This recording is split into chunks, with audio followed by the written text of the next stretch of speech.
Bab 2551, Luffyan memegang kepalanya dan berteriak kesakitan.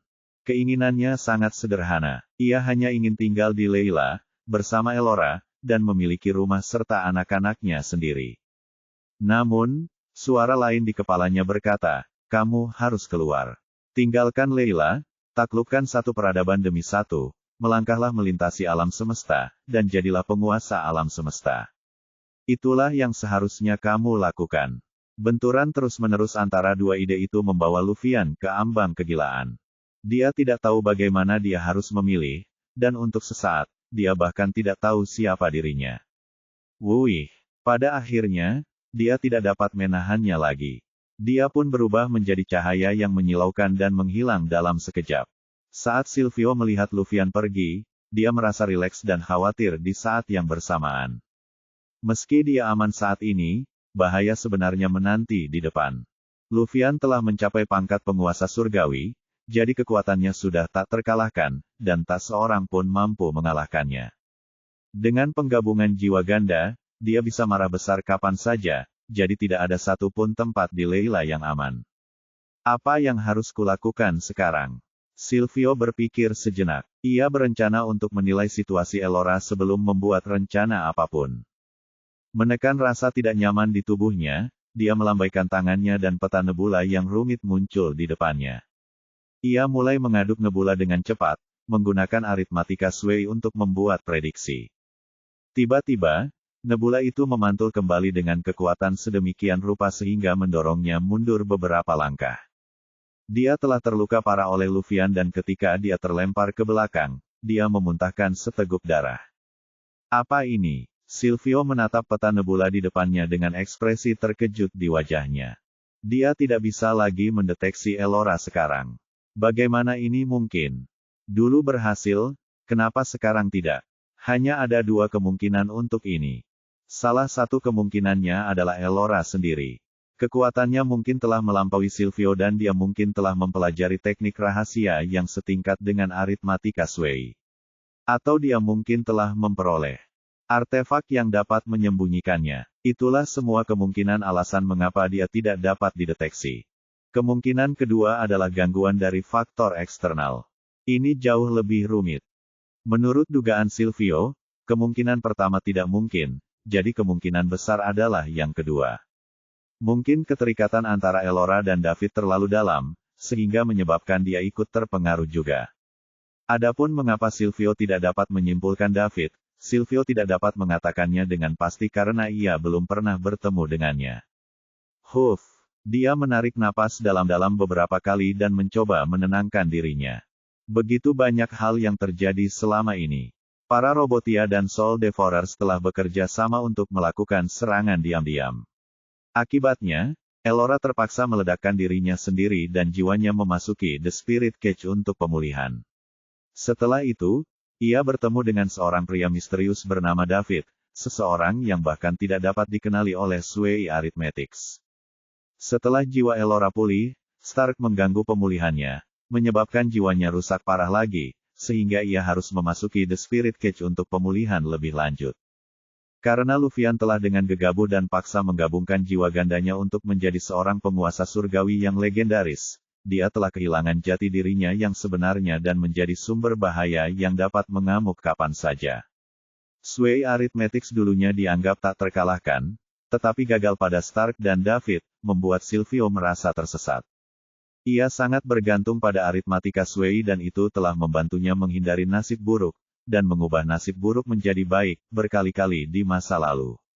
Begitu efeknya hilang, Silvio hanya bisa berlarian seperti ayam tanpa kepala. Segala yang terjadi menunjukkan bahwa Layla akan mendatangkan malapetaka. Tak seorang pun dapat mengatakan dengan pasti apakah mereka dapat melaluinya dengan selamat. Silvio tahu, dilihat dari situasi saat ini, para Robotia dan Soul Devourers sudah hancur. Mereka pasti tidak akan mampu menghentikan penguasa surgawi Luffyan. Namun, itu tidak berarti Layla akan aman. Jika Elora menolak Luffyan, Layla akan terjerumus ke dalam krisis yang lebih besar, dan bahkan mungkin hancur.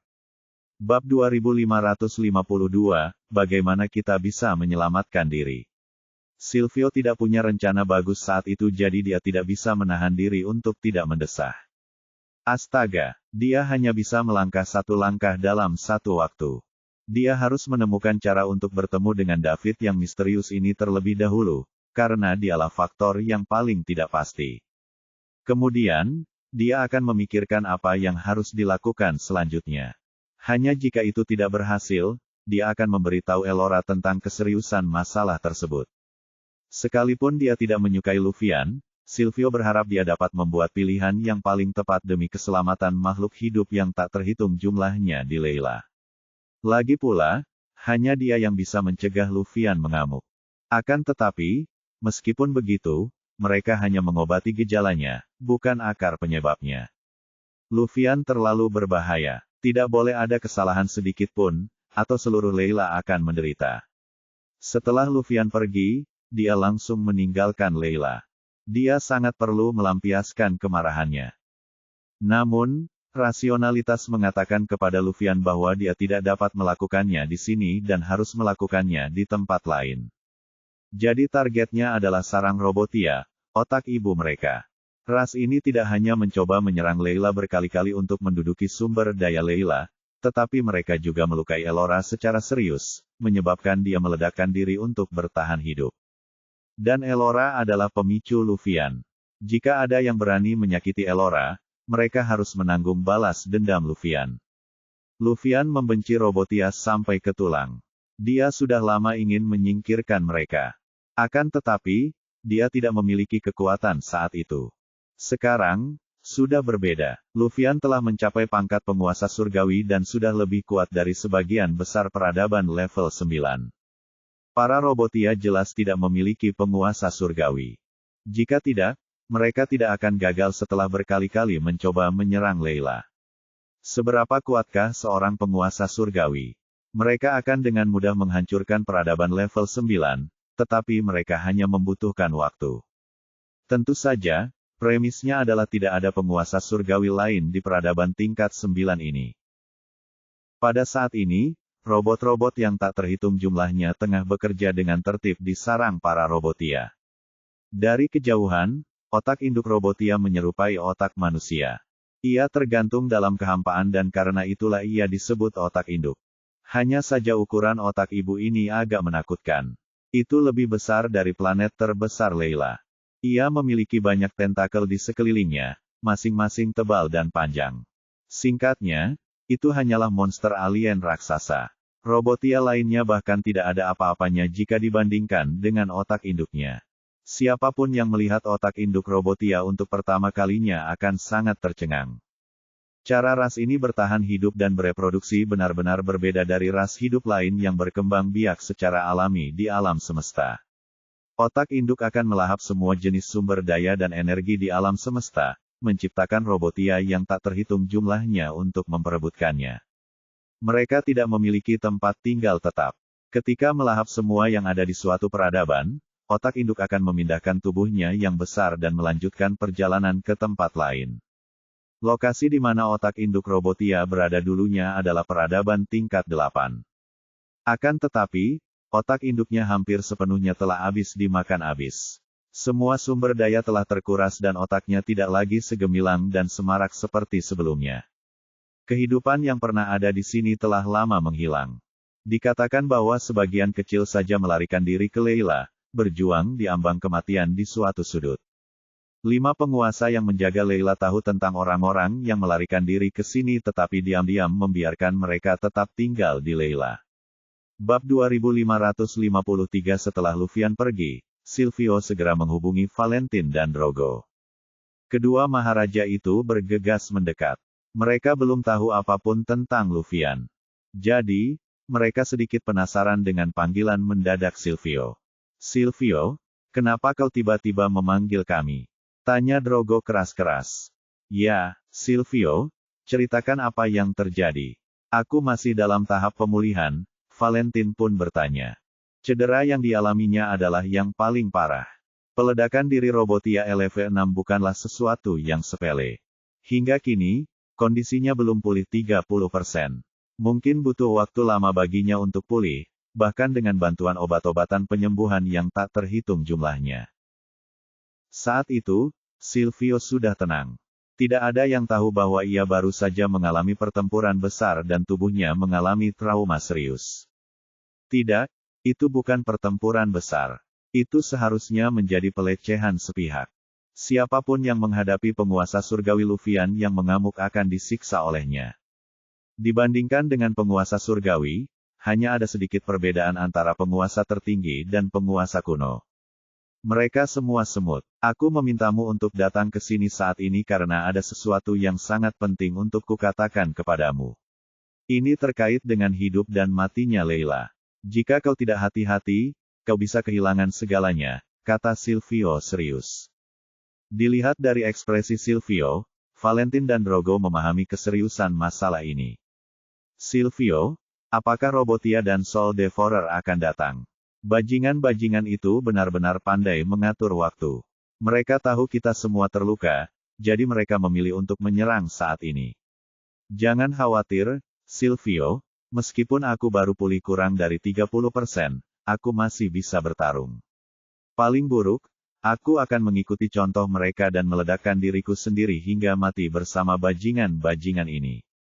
Valentin memasang ekspresi muram di wajahnya.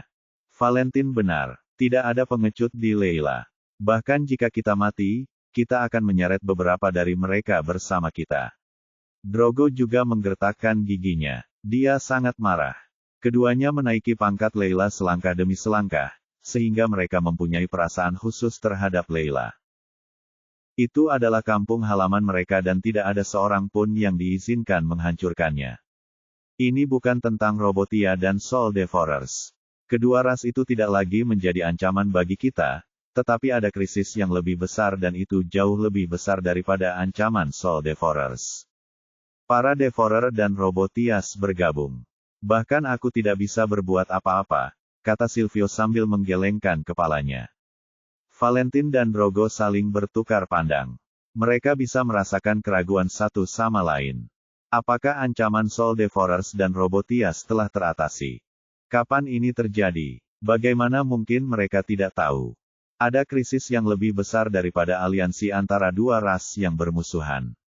Apa itu? Bahkan dapat mengancam kehidupan dan kematian Leila. Keduanya kebingungan. Mereka sama sekali tidak mengerti apa yang dikatakan Silvio. Silvio, berhentilah membuat kami penasaran. Apa yang terjadi? Ceritakan pada kami. Apa kau ingin menunggu Lufian datang sebelum memberi tahu kami? Ngomong-ngomong, kami berdua sudah di sini, tapi kenapa Lufian belum datang juga? Wajar saja kalau dia datang sebelum kita, tanya Valentin curiga. Krisis ini terkait dengan Lufian. Apa yang akan kukatakan selanjutnya mungkin akan menantang apa yang sudah kau ketahui, tetapi itu semua benar, kata Silvio dengan suara berat. Bab 2554 Valentin dan Drogo tidak berbicara. Mereka menunggu Silvio selesai. Apakah kau ingat ketika Lufian menjadi gila, dia menyebabkan kematian banyak makhluk? Tanya Silvio sambil menatap keduanya. Tentu saja, saya ingat. Adegan itu bagaikan neraka dan saya tidak akan pernah melupakannya, kenang Valentin. Pada saat yang sama, ada sedikit ketakutan di wajahnya. Terlihat sekali bagaimana dia trauma karena Lufian menjadi gila terakhir kali. Orang harus tahu bahwa Valentin adalah seorang penguasa. Siapapun yang mencapai tahap ini pasti telah melalui banyak hal. Seberapa mengerikan dan kejamnya hal yang terjadi hingga membuatnya begitu trauma. Hal yang sama terjadi pada Drogo di sebelahnya. Dia juga mengingat kejadian pada saat itu.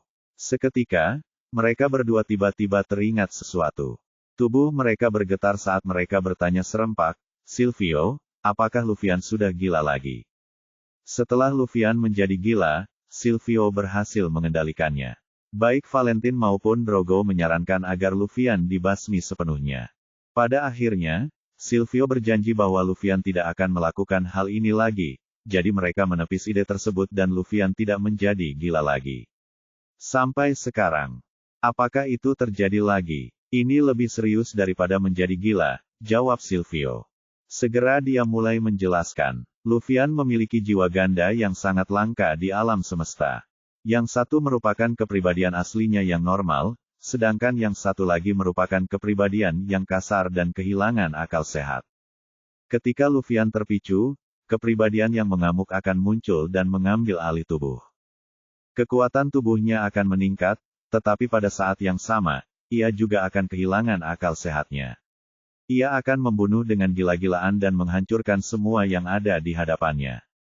Pada awalnya, Luffy berhasil menekan kepribadian yang keras itu secara tuntas. Namun, karena Elora gagal memulihkan tubuhnya dan Luffy mengira itu karena kurangnya kekuatan, ia memaksakan diri untuk mencapai pangkat penguasa surgawi. Ia hampir gagal pada akhirnya. Pada saat ini, kepribadian Luffy yang kasar muncul dan menyatu dengan kepribadian Luffy yang normal. Kemudian, mereka berhasil menembus ke Heavenly Overlord dalam satu gerakan. Seperti yang dijelaskan Silvio, mata Valentine dan Drogo terbelalak dan mulut mereka menganga. Mata mereka juga penuh dengan ketidakpercayaan. Keduanya kini menyadari bahwa ada krisis yang lebih mengerikan daripada penyatuan kekuatan para Robotia dan para Soul Devourer. Silvio, maksudmu kepribadian Luffy telah menyatu dan dia bisa mengamuk kapan saja. Bukan hanya itu, dia juga mencapai pangkat penguasa surgawi. Tanya Drogo yang terbata-bata. Tepat, ya. Luffy sekarang sudah menjadi penguasa surgawi, jadi kalau dia mengamuk, siapa yang bisa menghentikannya? Valentine juga bertanya dengan suara keras. Tidak seorang pun, bahkan aku. Bahkan bisa dikatakan bahwa kita hanya umpan meriam jika kita menyerang penguasa surgawi seperti dia bersama-sama. Silvio menggelengkan kepalanya. Apa yang harus kita lakukan? Aku sudah bilang di awal bahwa kita harus menyelesaikan Luffy sebagai faktor ketidakpastian sekali dan untuk selamanya. Kau tidak mendengarkan? Mengatakan bahwa Luffy sangat berbakat dan dia berguna bagi Layla jika dia digunakan dengan baik. Sekarang lihat, seluruh Layla mungkin hancur di tangannya. Valentine tidak bisa menahan diri untuk tidak mengeluh. Cukup, Valentine. Apa gunanya membicarakannya sekarang? Yang terpenting sekarang adalah menemukan solusi untuk masalah ini, kata Drogo. Luffy telah menjadi penguasa surgawi. Apa lagi yang bisa kita lakukan selain menunggu kematian? Haruskah kita berlutut di depannya dan berdoa agar dia tidak mengamuk? Berhentilah berdebat. Aku tidak cukup memikirkan masalah ini dengan matang. Kupikir dengan kekuatanku dan berkat dari Sway Arithmetics, aku bisa mengendalikan Luffy sepenuhnya. Tapi aku tidak menyangka anak ini tumbuh begitu cepat hingga dia jauh melampauiku, desah Silvio. Kalau saja dia tahu hal ini akan terjadi, dia pasti segera menangani Luffy untuk menghindari masalah di masa mendatang. Pada akhirnya, Silvio terlalu percaya diri. Dia tidak menyangka seorang anak kecil akan mampu mencapai banyak hal. Alhasil, dia hampir terbunuh oleh anak kecil tadi. Bab 2555 sebenarnya, Valentine tidak ingin mengeluh tentang Silvio. Bagaimanapun, dia tahu identitas dan kekuatan Silvio. Selain itu, Silvio adalah pemandu mereka. Meskipun kedua belah pihak tidak saling memanggil satu sama lain dengan sebutan guru dan murid, mereka sudah menganggap Silvio sebagai guru di dalam hati mereka. Semua orang sangat menghormati Silvio. Namun mereka tetap sangat terkejut ketika mendengar apa yang dikatakan Silvio tadi. Siapakah yang dapat menghentikan amukan penguasa surgawi Luffy? Bukankah mereka akan hancur? Tidak akan ada tempat yang aman di seluruh Layla. Apalagi yang dapat mereka lakukan selain melarikan diri? Penguasa seperti mereka bisa lolos. Para dewa juga punya kesempatan lolos, tapi bagaimana dengan orang biasa lainnya? Mereka hanya bisa menunggu kematian.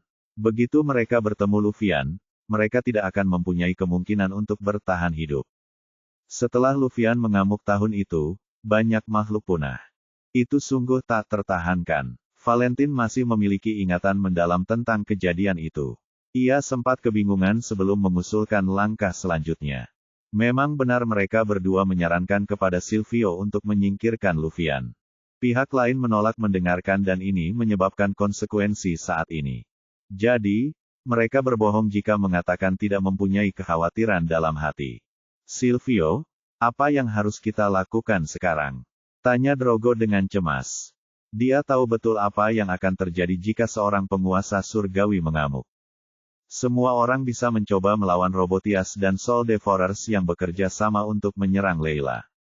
Hanya saja belum pasti siapa yang akan memenangkan pertempuran tersebut. Layla mungkin memiliki kesempatan untuk menang. Bukan sekedar peluang, tapi peluangnya tinggi.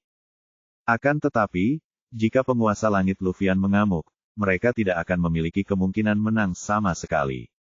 Tidak heran Silvio mengatakan ini lebih serius daripada kerja sama Robotias dengan Soul Devourers.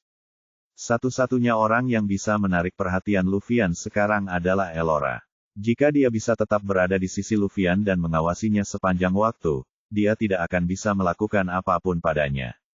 Saat ini, Lufian akan memiliki peluang lebih kecil untuk menjadi mengamuk. Begitu Silvio mengatakan ini, mata Valentin dan Drogo menunjukkan keterkejutan di saat yang sama.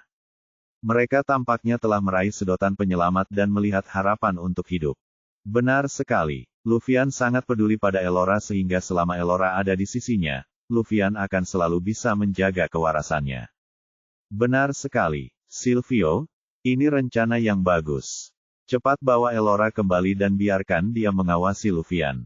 Meskipun ini bukan solusi jangka panjang, kita tidak bisa mempertimbangkan banyak hal sekarang. Kita hanya bisa menggunakan cara ini untuk mengulur waktu dan kemudian kita akan memikirkan cara lain, desak Valentin. Aku akan pergi menemui Elora, tetapi dia tidak dalam kondisi yang baik saat ini, jadi sulit untuk mengatakan apakah dia bersedia untuk kembali. Aku tidak bisa memaksanya kembali, kan? Kata Silvio dengan ragu. Lihat saja situasi kita sekarang. Apakah dia masih ingin menunggu kesempatan bertemu?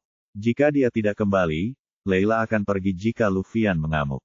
Valentin segera menaikkan volume suaranya. Apakah ini lelucon? Kehidupan dan kematian makhluk hidup yang tak terhitung jumlahnya di Layla dipertaruhkan, jadi ini bukan masalah sepele. Dan Elora mungkin masih belum kembali di saat kritis ini. Benar sekali, Elora adalah satu-satunya yang bisa mencegah Lufian mengamuk. Jika dia tidak kembali untuk mengawasinya, Layla bisa hancur kapan saja, Drogo juga menimpali. Dia dan Valentin berada di pihak yang sama dalam masalah ini. Elora harus kembali. Kau tidak perlu terlalu khawatir sekarang. Menurut kesimpulanku, bahkan jika Lufian mengamuk, dia tidak akan segila terakhir kali. Jiwa gandanya menyatu, jadi meskipun dia mengamuk, dia masih akan memiliki sedikit akal sehat. Selain itu, Lufian mengaitkan kegagalan pemulihan Elora dengan kurangnya kekuatannya, jadi dia seharusnya sudah pergi ke Robotias dan Soul Devourers sekarang untuk membalas dendam atas Elora, jelas Silvio. Bab 2556, tetapi meskipun begitu, Elora harus kembali. Jika tidak, setelah Lufian memusnahkan Robotias dan Soul Devourers dan tidak melihat Elora, dia akan mulai menyerang Layla. Apa yang akan kita lakukan? Perkataan Silvio sama sekali tidak membuat Valentin merasa aman. Ia tetap bersikeras untuk mendapatkan Elora kembali karena hal itu akan memberinya sedikit ketenangan pikiran. Drogo di sebelahnya mengangguk tanda setuju.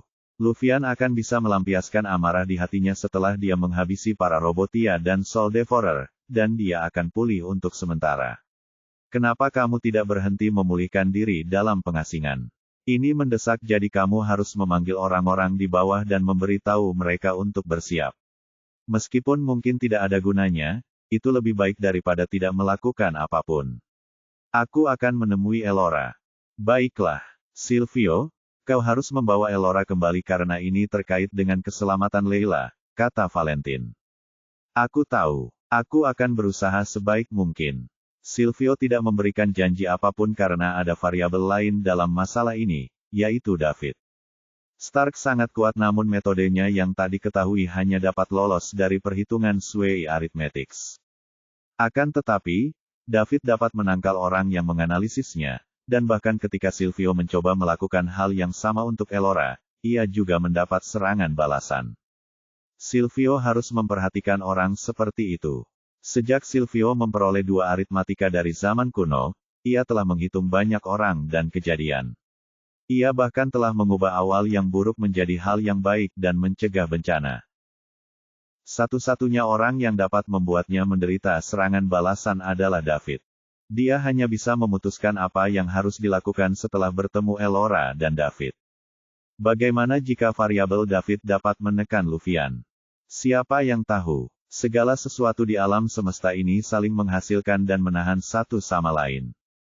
Tidak ada yang mutlak di dunia ini dan pasti ada hikmah di balik setiap krisis. Silvio telah menguasai dua aritmatika sehingga ia percaya pada pepatah kuno ini.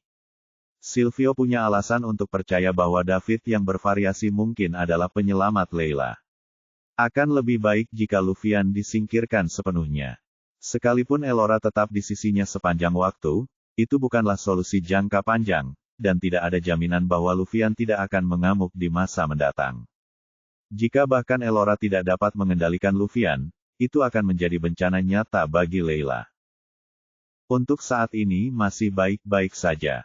Luffyan akan kembali sadar setiap kali Elora disebut. Setidaknya dia bisa tetap waras dan tidak melakukan hal-hal yang terlalu gila. Itu menunjukkan bahwa keadaan belum pada titik terburuknya. Kata-kata Silvio yang ambigu tidak memuaskan Valentin. Bagaimana dia bisa begitu basa-basi ketika ini menyangkut hidup dan matinya? Silvio, jangan lakukan yang terbaik, tapi... Sebelum Valentin selesai berbicara, Drogo menyela, Silvio, kami percaya padamu. Pergilah temui Elora tanpa perlu khawatir dan serahkan sisanya pada kami. Baiklah, terima kasih. Kau seharusnya sudah pulih, tetapi tidak mungkin. Jika masalah Luffyan tidak terselesaikan, tidak akan ada gunanya bahkan jika kau kembali ke puncakmu kecuali kau juga mencapai pangkat penguasa surgawi. Silvio mengangguk. Kami mengerti. Valentin dan Drogo pergi, meninggalkan Silvio berdiri di tempatnya. Untuk saat ini, dia hanya tahu bahwa Elora ada di The Spirit Cage, tetapi karena keberadaan David, dia tidak dapat menggunakan Sway Arithmetics untuk menemukan lokasi spesifiknya. Kandang roh itu tidak besar atau kecil, jadi tidak mudah menemukan seseorang. Apapun yang terjadi, dia harus pergi ke The Spirit Cage terlebih dahulu. Setelah itu, Silvio juga pergi. Dia ingin mencari tempat yang aman, membentuk formasi pertahanan, lalu memasuki The Spirit Cage untuk menemukan Elora. 2557 Ember City, The Spirit Cage. Seiring berjalannya waktu, kota itu perlahan kembali ke ketenangan biasanya. Perang besar yang dibayangkan semua orang tidak terjadi. Jumbo Court masih beroperasi seperti biasa. Baru pada saat itulah semua orang bereaksi. Karena bos di balik Jumbo Court adalah David dan dialah yang membunuh Perry dan Fabiola, dia pasti sangat percaya diri karena Jumbo Court berani mengambil alih properti yang ada di tangan semua orang di saat kritis. Kalau tidak, jika terjadi perkelahian, properti itu akan menjadi tidak berharga. Mereka dapat melihat bahwa identitas David tidak sederhana. Dia tetap tidak terluka bahkan setelah keluarga Marche dan Campbell bekerja sama. Sekalipun dia membayar sejumlah harga secara rahasia, kekuatan di belakang David jelas berada pada level yang sama dengan kedua keluarga besar. Jika tidak, kedua keluarga besar tidak akan membiarkan hal ini terjadi begitu saja. Benar saja, dia percaya diri. Tidak heran dia berani membunuh Perry dan Fabiola. Perang yang diharapkan tidak terjadi. Jadi orang-orang yang meninggalkan The Spirit Cage untuk mencari perlindungan mulai kembali satu demi satu. Tentu saja, mereka ingin membeli kembali properti yang telah mereka jual. Akibatnya, harga di Ember City meroket lagi. Jumbo Court bisa saja memanfaatkan peluang ini. Namun, ketika Thor bertanya kepada David, jawaban yang didapatnya berbeda dari apa yang diharapkannya. Jawaban David sederhana. Jual. Anda ingin menjual apa yang saya miliki. Teruslah membeli dengan harga tinggi. Saya suka perasaan menghabiskan uang. Thor tidak terkejut sama sekali. Dalam hal menghabiskan uang, tuannya memiliki temperamen seorang hedonis yang sangat berkuasa. Dia hanya akan membeli dan tidak menjual. Sekalipun barang-barangnya tidak tersentuh, dia tetap tidak akan menjualnya demi uang. Dia punya uang, jadi dia mampu bersikap keras kepala seperti itu. Sekarang setelah David berbicara, Thor hanya bisa mengikutinya. Dia terus menaikkan harga pembelian, tetapi sayangnya, bisnisnya makin memburuk dari hari ke hari. Terlalu sedikit barang yang dijual pada saat ini. Semua orang membeli, tidak menjual. David menghabiskan waktunya di The Spirit Cage. Setelah gadis kecil itu tertidur dalam pelukannya, dia menyalakan sistem untuk melihat perubahan pada poin mewahnya. Dibandingkan hari-hari sebelumnya, peningkatan poin mewahnya sekarang jauh lebih lambat. Setelah menghabiskan 1 juta untuk meningkatkan cloning ke level 6, dia baru mengumpulkan ratusan ribu poin sampai sekarang. Terobosan berikutnya, apakah itu tubuh, pikiran, atau cloning, akan membutuhkan 10 juta poin. Perbedaan antara ratusan ribu dan 10 juta sangat besar. Namun, David tidak terburu-buru. Dia merasa kekuatannya cukup untuk menghadapi semua krisis dan kecelakaan. Pikirannya berada pada level kuno 10, ia memiliki kekuatan tempur sebagian penguasa surgawi, dan ia memiliki 81 klon. Kemanapun dia pergi, dia akan menjadi kekuatan mengerikan yang akan membuat orang lain takut. Dia memperhatikan gadis kecil itu makan dan tidur setiap hari, dan saat dia tidur dan makan, tubuhnya tumbuh sedikit demi sedikit. Bab 2558 dia harus makan banyak harta surga dan bumi setiap hari. Kalau saja tidak karena pengalaman sebelumnya, David pasti akan ragu apakah tubuh gadis kecil itu sanggup menanggungnya. Saat pertama kali bertemu Pebbles, gadis kecil itu baru berusia 5 atau 6 tahun. Tetapi sekarang usianya hampir 10 tahun. Ini adalah kecepatan yang sangat mengerikan. Suatu pagi, setelah Pebbles bangun, kakak laki-lakinya, David, telah tiada. Dia tidak dapat menemukannya, jadi dia pergi ke atap sendirian. Kemudian, sambil duduk di titik tertinggi, dia menatap langit yang jauh dengan linglung. Dia teringat sesuatu dari masa lalu, tetapi serpihan-serpihan itu terlalu kacau untuk bisa dia susun kembali. Tepat saat gadis kecil itu tengah asyik dengan pikirannya, sebuah sosok duduk di sampingnya dan menatap ke kejauhan bersamanya. Ketika David kembali ke kamar, dia tidak melihat Pebbles, dan setelah sedikit merasakan, dia menemukan gadis kecil itu di atap. Jadi, dia mengejarnya. 2 sosok, satu besar dan satu kecil, duduk bersebelahan. Tak seorang pun berkata apapun. Setelah 10 menit hening, Pebbles akhirnya berkata, David, apakah kamu punya banyak pertanyaan di hatimu? Tentu saja, tapi aku tidak akan bertanya. Kalau kamu mau cerita, aku bisa jadi pendengar yang baik dan juga bisa memberimu saran, jawab David sambil menatap ke kejauhan. Terima kasih, David. Pebbles menoleh untuk melihat profil David dan menunjukkan senyum yang manis. Sejujurnya, gadis kecil itu tampak seperti boneka porselen bahkan di usia remajanya dan sangat menarik. Kenapa kau berterima kasih padaku? Aku kakakmu yang bisa kau andalkan. Kalau ada yang berani menindasmu di masa depan, katakan saja padaku. Tidak peduli siapapun itu, aku akan membantumu menghajar mereka sampai mereka menyerah. David pun menoleh dan berkata sambil tersenyum. Baiklah. Gadis kecil itu menatap David dan mengangguk. Senyum di wajahnya semakin lebar. Ada persediaan harta surga dan bumi yang tak terbatas sekarang setelah dia mengikuti Daud.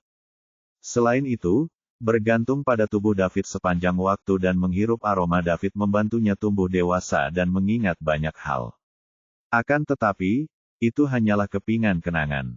Dia tidak dapat menyatukannya menjadi suatu ingatan yang utuh. David, aku tidak ingat banyak hal dan semuanya tersebar. Jadi aku tidak tahu harus mulai dari mana.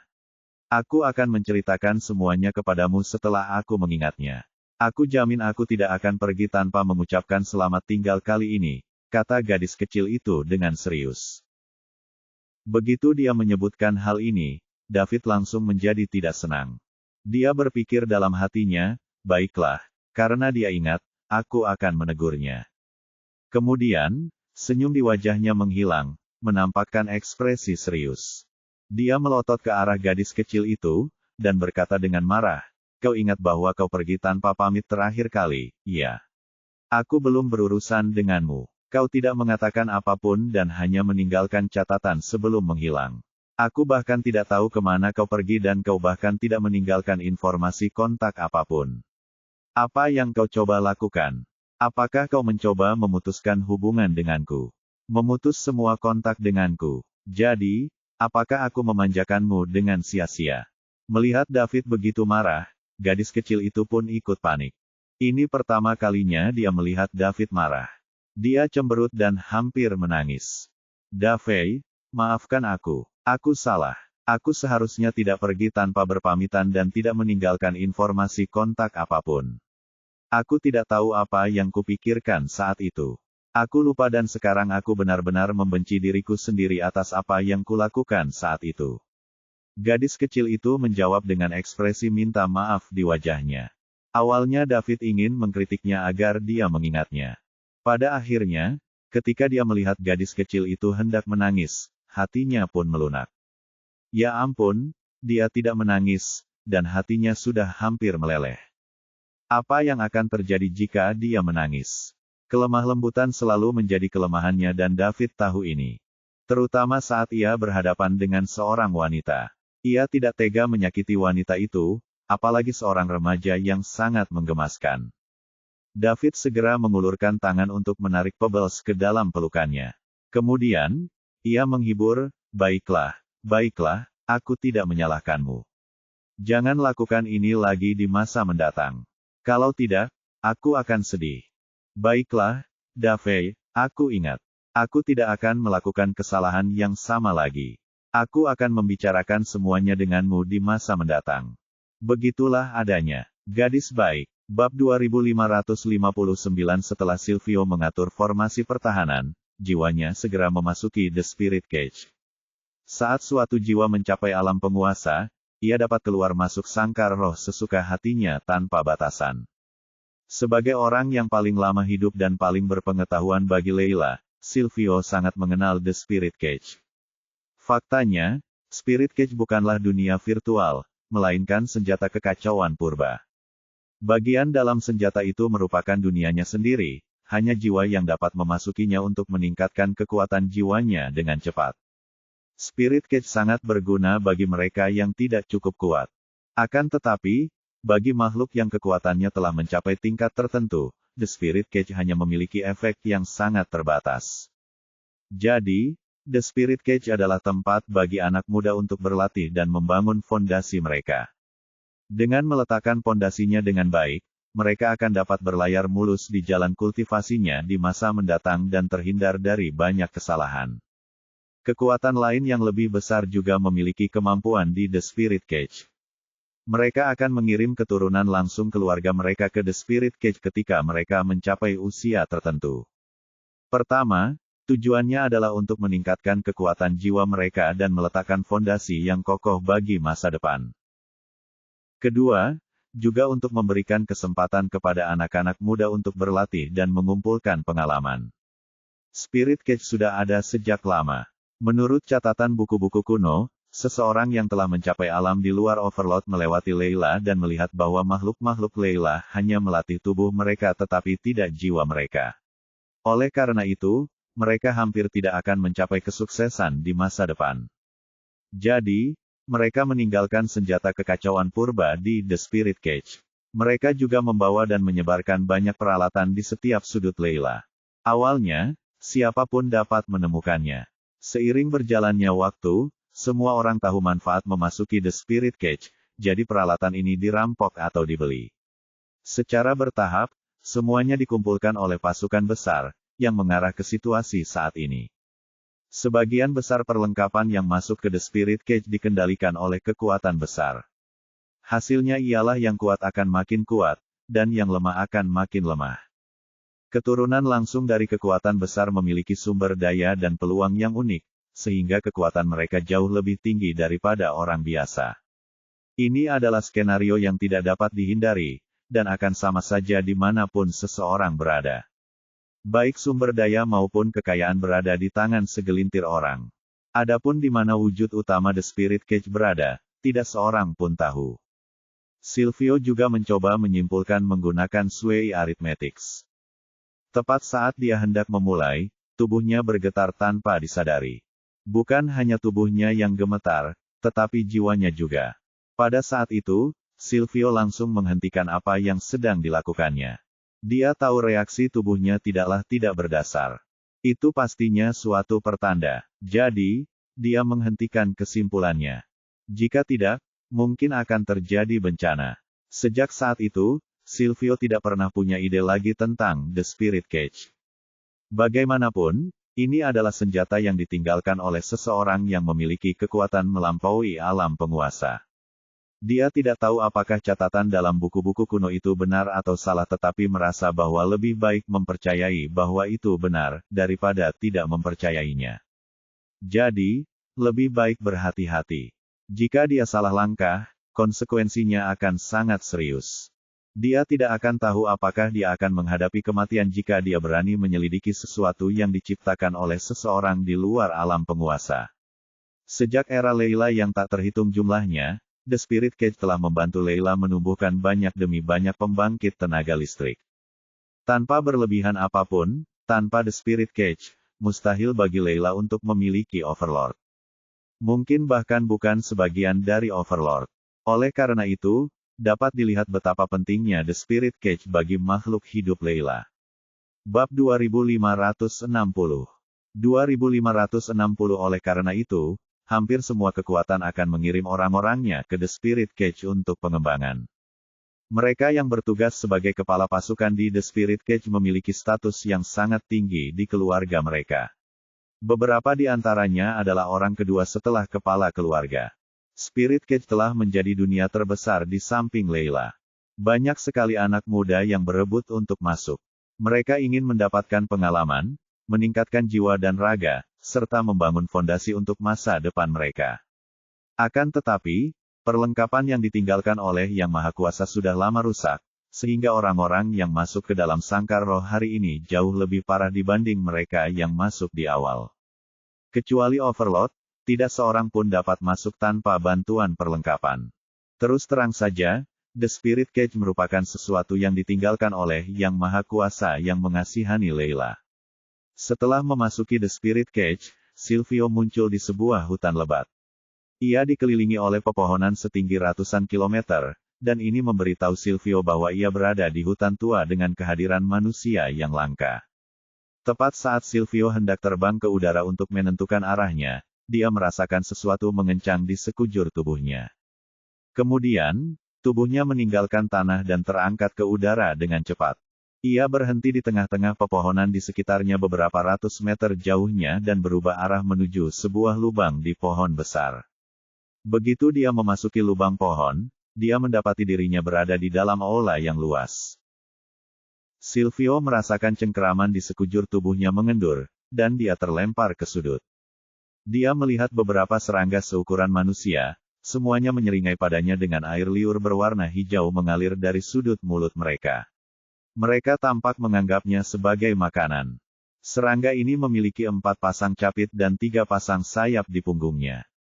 Berputar di udara, Silvio mendarat dengan mantap. Kemudian, dia berbalik dan melihat ke belakang. Dia melihat seekor serangga sebesar bukit perlahan muncul. Kelihatannya persis seperti serangga kecil. Yang besar bahkan bisa jadi tak terlihat. Silvio bertanya-tanya. Ada pandangan penasaran di mata Silvio. Dengan kekuatannya, ia dapat dengan mudah melakukan serangan balik saat ia tertangkap. Akan tetapi, Silvio tidak melakukan hal itu melainkan ikut untuk melihat benda apa itu. Ia memikirkan segala jenis binatang, tetapi tak pernah terpikir olehnya kalau itu adalah serangga. Aku bertanya-tanya siapa berandal yang berani menculikku. Ternyata itu serangga, kata Silvio sambil menggelengkan kepalanya. Mendesis. Serangga-serangga kecil di belakang Silvio meraung ke arahnya, suaranya membuat siapapun yang mendengarnya merasa tidak nyaman. Mata besar serangga besar itu menempati setengah kepalanya dan menatap ke arah Silvio. Baiklah, aku tidak akan bermain denganmu lagi karena aku masih punya sesuatu untuk dilakukan. Aku tidak akan membunuhmu hari ini karena kamu seorang ibu yang hanya mencari makanan untuk anak-anakmu. Silvio melangkah maju sambil berbicara. Seketika, bola energi terkunci pada serangga yang menyerupai gunung itu. Bahaya kematian sudah mendekat. Serangga besar itu terbang di udara, tetapi sekarang, ia tergeletak di tanah karena ketakutan, seluruh tubuhnya gemetar. Ketika Silvio berjalan melewatinya, sebuah suara gemetar berkata, "Terima kasih banyak karena tidak membunuhku, tuanku." Mendengar ini, Silvio menoleh untuk melihat serangga besar itu. Kau bahkan bisa berbicara bahasa manusia. Sepertinya kau adalah makhluk aneh yang akan berevolusi. Aku akan datang kepadamu lagi saat aku punya kesempatan dan mengajakmu melihat dunia luar. Setelah berbicara, Silvio pergi tanpa menoleh ke belakang. Binatang langka yang bisa menghilang itu layak untuk dibudidayakan. Silvio bisa membawanya, dan setelah beberapa pelatihan, itu pasti akan berguna dalam menghadapi Soul Devourers. Para pemakan jiwa gemar melahap jiwa, bukan? Serangga besar ini adalah jiwa dan bisa menjadi tidak terlihat. Sayangnya Soul Devourers tidak lagi menjadi ancaman dan yang paling berbahaya sekarang adalah Luffyan. Silvio keluar dari lubang pohon dan terbang ke langit. Setelah merasakannya, ia memilih arah dan segera pergi. Dia menghilang dalam sekejap mata.